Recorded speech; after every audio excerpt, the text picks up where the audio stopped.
It's the Al Travis Show, but we've got him, Jerry Groskreutz, farmer extraordinaire, talking all things farming with us in today. Jerry, how you doing, my friend? Well, I'm doing pretty well. Finished up everything earlier in the week. Got a So, few pieces of machinery to get put away yet and cleaned up, but doing pretty well. Ironically, though, what was it? Monday evening, I was coming home after dark, and some farmers aren't quite done yet. Boy, were there lights in the field trying to oh, beat the forecast for rain. And the other thing that, boy, this must be a sign that I'm not quite as young as I used to be. The last week or so, I've seen more semis on the road with big tankers hauling liquid gold rather than corn. You know what I yeah, mean by yeah, liquid I gold? know exactly what you mean, and that it smells like $1,000,000. My dad used to call it smells like money. Yeah. The money they spray across the fields. Yeah, no, I know what you're talking about. But let me ask you this: you don't spread your own liquid gold, right? You have a guy who's okay. I Oh think I no, remember. yeah. It's amazing the technology they have. Yeah, it's like if a neighbor is going to empty his pit and I was going to get the manure, you Mm-hmm. need someone with a big applicator Mm-hmm. that so you can ingest it and inject it in the hose he drags, and the frac tank, which is like a portable liquid storage area. The Yeah. semis pump into that, and then it pumps into the injector. It They were doing one farm that I drive by at night, and it looked like a football stadium Oh, with all the semis and the lights, and it was just mind-boggling. It's something you didn't see 20 years ago. no, no, absolutely not. But let me ask you this: so you're all in. Some guys are going to finish up this week. If the rain holds off, you get her all done. You get the machines put away. Now you're just on easy street. You got nothing to do now until spring. Let me ask this: how much time do you spend at work? How do I say that? Watching the markets to find out when it's time to bring the next load. Is that every day for a couple hours? You look up whatever makes whatever you look up. How much time do you spend after this week? Well, probably a couple hours a day, but it's actually part of my job as being a farm Well, yeah, broadcaster too. So I'm talking to broker a couple times a yeah, day, and of course I'm always glancing at the markets. But typical farmers will spend that much time too, keeping track of what's going on. And a lot of farmers have really nice machine sheds and then yeah, heated shops attached to them, and they're really good mechanics. So they'll be yeah. starting to do some of their own repairs and maintenance in the winter time too. And of Sure. course, before very long, there'll be the co-ops and all the retailers. They'll be starting to have educational meetings and Okay. those types of things. So you get to a few of those in the winter time. So there's But plenty to do. no, And no, and I wasn't suggesting there wasn't. I'm just kind of does it kind of shift to the how I manage what I got now, what's in my yeah, bins and that sort of thing. And you're not normal, which obviously you're like no kidding. You're not normal that you do this for a living as well with the radio broadcasting. How much time does the average farmer do you think? Does he get up in the morning, check the reports, and said I'm going to go with that today? Does he follow it 2-3 times a day and say I'm this afternoon's better? How often are they checking the markets? oh, I think they're checking quite frequently, Okay. and they have different websites that they go to. And there's like three different market advisory services that Okay. I subscribe to. So you get emails from them every day on what's going on with weather in South America Okay. and all over the world, what's going on with the trade, what is President Trump doing. So you're kind of keeping all that in the Okay. background at the same time while you're doing other things. And you might even go and have a cup of coffee with your wife. Yeah. Okay. Fair enough. And I'm not. I'm just trying to get everybody's feel for what they're doing. When it comes to news, and I thought about you driving down the road to here the other day. Uh, President Trump worked out some deal with Argentina, a big deal on I think it was last Sunday. Um, Evidently hoping that, and I got 20,000 metric tons up to 100,000 tons to try to lower the price of beef, right? Because it's high. It's tough in the market. So you look at it, you say, get it. Trump's trying to help the little guy out, yada yada. But that's exactly the wrong thing we want for our farmers. If you're going to buy Argentina beef at the low price, you're hurting our local farmers. What is the farm committee saying about that in particular buy? I had to chuckle at that a little bit, thinking, welcome to being a politician, especially the president of the United States, because you got about 350 million consumers, Yeah. and there's a basic fundamental reason that there's a shortage of beef. There was, a drought for a couple years, Hmm. and price of beef was low, and so the cow calf guys couldn't afford to buy the feed. So guess what happened to those cows? They went to the golden arches in the sky. And Yeah. like you said, it's different than like chickens or even pigs. To reestablish your herd, buffalo Oh, herd, yeah, it takes time to redevelop that. So that was what hurt, right? I think I exactly. listened to So you. the numbers were way down, and there was some issues in other countries too, I guess, that compounded it.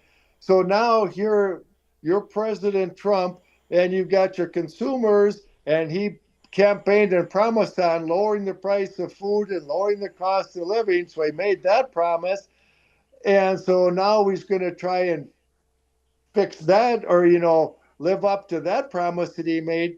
Well, now you got Jerry, who survived those really tough years, had Yeah, enough equity to buy the feed to keep my cows going, and now the price is really high, so I earned getting it. something back. Yeah. Yeah, A- so And on that same line, Jerry, and I'm talking global here, and I'm not the president. I agree that it's a terrible. He's trying to do the right thing, but he's stepping in it. Let's say he doesn't get involved, and beef prices are high. It would force people to either go to pork or chicken, right? You'd have to find some protein, which then makes that price goes up, which would make the hog farmers happy, right? Because yeah. they're seeing their supply go down. That market would take care of itself in some way. He stepped in it, didn't he? Well, I don't think maybe. And Brooke Rawlings, the Secretary of Agriculture, should have maybe been able to brief a little bit on it, brief him too, and say, we're kind of in a no-win situation here. Yeah. And then the first thing when I heard that they were going to import boxed beef from Argentina, Argentina's population is like 70 million people. We're Hmm. 350 or 300, whatever it is. Yeah. And you're thinking, they probably don't have enough to significantly impact the price of beef in this country anyway. Yeah. So, That's so true. I read this story. He said, yeah, this not only goes 100 million metric yeah. tons, it's like 100,000 metric tons, which that's like 5 cows. And the, Yeah. the other thing that compounded is our southern border with Mexico. There's a lot of beef that would be coming, live beef. They would Oh, come from Mexico up here, and we'd feed them out, which supplies okay. more beef. Well, your screw worm, you remember your old friend, Ah, the old buddy, New the World screw screw worm. worm. Yeah. And so I can see where it's probably a good idea to make darn sure we aren't bringing any animals infected with screwworm up here. So Yeah. it's a combination of things. When things go wrong, sometimes more than one thing goes wrong. Absolutely. Jerry, love having you on. Hey, stick around. I want to talk about bailing out for farm prices and that sort of thing because of this whole deal with China. We get into the deep stuff here. He's farmer extraordinaire Jerry Groskreutz. More right after this.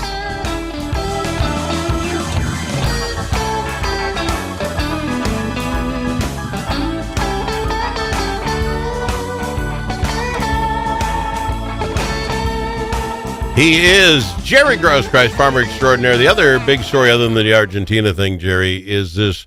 It looks like, you never know, President Trump's getting with China. Looks like they have the framework down to get him to buy the soybeans and that sort of thing. So that's good news. The Twin Cities business came out with this. Evidently, they're looking at Minnesota farmers to get this bridge payment, some sort of subsidies that we can get the farmers to get through this terrible time. Are they not seeing the same thing you and I are? I listen to what you say. The soybean prices are basically the same as last year. There's not a big difference. I think I read a 2.14% decrease or something. I mean, not devastating, but not great. Are we needing a bailout right now if China can turn around in the next week and we're back to buddies and we're running? Well, one thing that is tough about it, Al, is this is coming after harvest. Yeah. And so there wasn't much of an opportunity the entire year to price any soybeans at a profitable level. So Okay. now you don't have hardly any sold, and you Yeah. don't Okay. have room to store them all at the farm. So Al hauled them to the local elevator, and gee, you could get $9.30 a bushel for them, somewhere in there All probably. right.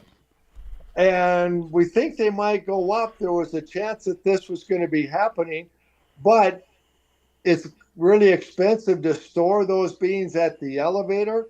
And Okay. most elevators, there's a minimum storage fee of like 3 or 4 months. So Oh. unfortunately, I think a lot of farmers got forced into saying, all right, just sell them Okay. at the low price, and now prices go up. And they So, missed it. yeah, so there is some issues there. Can I ask how many bins you have? How do you decide on your bins capacity? And what about these hockey rinks? Real, I don't want to run out of time. But the elevator, between me and the golf course, put in one of them hockey rinks with the blowers underneath, and they just stack this corn up. I mean, a mile high. There must be some loss, just weather loss or something. At some point, you know you're going to lose it. Why don't farmers have their own hockey rinks? Pour it in there, baby. Yeah. That can be kind of risky. Mm-hmm. Although most years the elevators will put up a big pile, and if it rains, the water goes. Now this is corn, goes right from the top and settles Oh, out at the bottom, and there might be some mold at the bottom. But if the pile is 30 feet deep, guess what? The percentage is really small, and they yeah. try and pick it up by December or January. Yeah. But if little Jerry decides to put 5,000 bushel out there, and it's only maybe 7 or 8 feet deep, all Oh, at I see. once, the The percentage. percentage is a lot higher. And most of the commercial elevators now, they try and fill it, that hockey rink, as you call it, as fast as they can. They got the aeration in, Yep. and then they try and get a tarp over it as Yeah. soon as possible, too. And so they're able to make it work. But it's tough for farmers. Although there are some things, I've seen some farmers. Have you ever seen some livestock producers that have these bags? It's a machine, and it's like a plastic bag, and it's about 6 feet by 6 feet, and they'll put silage in there. Oh, And okay. some farmers have gotten a hold of those and used those because it's encased in plastic, and you Yeah. want to make sure that the varmints stay Don't get away their from it share. and Yeah. don't chew holes in it. But so farmers have, you know, But you they're got to have pretty your own little. You'd ingenious. have to have your own little manufacturing Yeah, plant to hold the bag to throw it in there. You must have to have some extra machinery parts, that do yeah. that sort of thing. There's a machine that you use, but livestock producers are stored forage in that, and there's been some custom applicators out that have this machine, so that's an option. But I don't Out, know. out of out of curiosity, one of those huge bins. Would you know off the top of your head roughly what they would cost to have on your land? I know you got to put down cement a floor. That's it. Are they pretty expensive? They're very expensive. Okay. Yeah. I remember not that many years ago, the kind of rule of thumb was a buck a bushel. So if you wanted to build a bin that would hold 20,000 bushel, was 20. $20,000. Now Wow. it's multiple times of that because the price of steel went way up, and it's very expensive. However, if you're a farmer that you're going to be farming for a while, Yeah. and you got Investment. the convenience of on-farm storage versus hauling it in the elevator, they still pay because those bin Yeah. dealer companies, they're still out building them, but And, they are quite expensive. and out of curiosity, if you're going to get into the bin business and have them on your farm, do most farmers have enough bins to cover everything that they're going to put in, or is it just the overflow? Well, most of them have enough to store an average year. Okay. Well, now all at once, Mother Nature Averages. smiled on you. It didn't kick you in the backside like happened to Yeah. me the last couple of years. Now you have a really good crop, which is a good Yeah. But you problem got to to get rid of have. the. Yeah. Now you've got some you don't have room for, so you're going to probably haul that into the elevator. Okay, that's fair enough. Okay, Jerry, we're going to run out of time. You keeping an eye on the World Series? What are your thoughts? These guys are having some fun, aren't they? Oh boy, that pitcher, the second game, I Yokomono, or yeah, oh boy, was you did you see his face And boy, if there was anybody in the zone, he was in the zone. Absolutely. Pitches a full game. And I don't think anything since the Twins in 92 have I seen that. But the other one is that Ohtani. Can you imagine? And an 18-inning game? I mean, these kids are putting everything on it. It's been a great World Series so far. And the managing comes in then too. An 18-inning game and your pictures and your rotation. And that's what makes it so cool that the experience. And I hate to tell you this, Al, maybe I'm a bad person, but I'm rooting for the Dodgers because USA versus That's it. No, same here. Can't root for Canada, baby. It's America's game. I completely agree. Yep. Oh, that's so wrong, but so right. And Ohtani, they actually walked him like 5 straight times or something because he hits the ball so well. Sir, I'm out of time. I appreciate you coming on the program and do this for me. I really do. Talk to you next week, Al. Jerry Groskreutz, farmer extraordinaire on the Al Travis Show. 40 years, 4 generations, and 45 years on the farm. Appreciate him. More coming up right after this.